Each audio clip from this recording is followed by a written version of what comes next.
ada seorang warga bernama Agus yang bercerita kepada Gubernur Jawa Barat Deddy Mulyadi soal profesi para korban yang tewas dalam ledakan amunisi di Garut, Jawa Barat. Jadi cerita ini disampaikan Agus untuk meluruskan kabar soal para korban tewas dalam ledakan karena nekat memulung bekas amunisi. Padahal menurut Agus, para warga sipil ini memang bukan sedang memulung bekas amunisi, tapi 9 warga yang tewas itu memang dipekerjakan oleh TNI untuk membantu dalam pemusnahan amunisi. Dan apesnya di momen itu 9 warga tersebut justru meregang nyawa akibat ledakan. Dan Agus juga mengakui bahwa dia juga termasuk dalam warga yang bekerja untuk membantu TNI di lokasi pemusnahan amunisi itu, Tribuners. Tapi ketika tragedi terjadi, Agus untungnya tidak ada di TKP. Dan kepada Deddy Mulyadi, Agus juga menceritakan soal profesi warga dalam membantu TNI memreteli selongsong amunisi dan juga peluru ini. Bahkan kata Agus juga dia sering pergi ke beberapa daerah untuk melakoni pekerjaannya itu begitu. Dan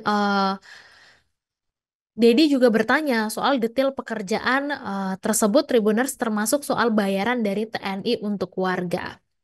Jadi dia mengaku diupah 150.000 rupiah per hari begitu. Jadi untuk jangka waktu kerjanya juga katanya tidak lama, paling sekitar 15 hari, Tribuners. Dan terkait dengan keahlian membongkar selongsong peluru, Agus juga mengaku tidak punya bukti sertifikasi, juga para pekerja lain begitu yang dipekerjakan oleh TNI ini. Tapi Agus juga membantah kalau dia dan para korban tewas ini adalah pemulung bekas amunisi yang diledakkan begitu.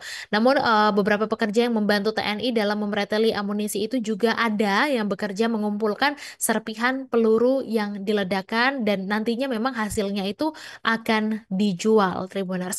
Dan sebelumnya diberitakan ada 9 warga sipil yang tewas dalam insiden ledakan tersebut, di mana pemakaman 9 warga sipil ini kabarnya dikawal oleh jajaran Kodam 3 Siliwangi, Korem 062 Tarumanegara, dan juga Kodim Garut. Dan untuk meringankan kesedihan para korban, Deddy Mulyadi ini memberikan bantuan kepada mereka, di mana semua anak-anak korban ledakan ini diangkat sebagai anak asuhnya, di mana akan dibiayai nanti pendidikannya sampai ke perguruan tinggi.